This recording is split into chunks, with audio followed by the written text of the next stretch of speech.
యదృచ్ఛాలాభసంతుష్టः ద్వంద్వాతీతో విమత్సరः సమః సిద్ధావసిద్ధౌ చ కృత్వాపి న నిబధ్యతే. పద అర్థం చూద్దాం రండి. యాదృచ్ఛా లాభ సంతుష్ట, యాదృచ్ఛికంగా వచ్చిన దానితో సంతృప్తి పొందేవాడు. ద్వంద్వాతీత, సుఖ దుఃఖ శీత ఉష్ణ వంటి ద్వంద్వాలను దాటినవాడు. విమత్సర, అసూయ లేనివాడు. సమహ, సమబుద్ధి కలవాడు. సిద్ధౌ అసిద్ధౌ చ, విజయం మరియు అపజయం రెండింటిలో. కృత్వా అపి, పని చేసినప్పటికీ.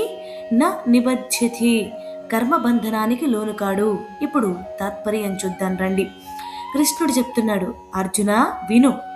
మనిషి జీవితం మొత్తం అంచనాలు, ఇతరులతో పోలికలు మరియు ఫలితం మీద ఆశ మీద నడుస్తుంది.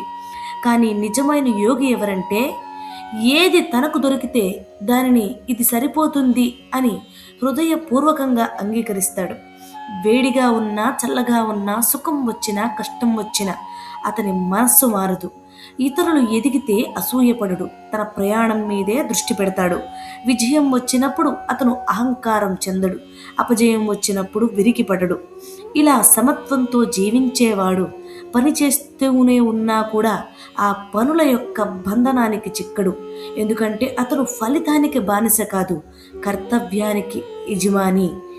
అర్జున, నీ పని చెయ్యి, కానీ నీ మనస్సును ఫలితానికి కట్టిపడేయకు.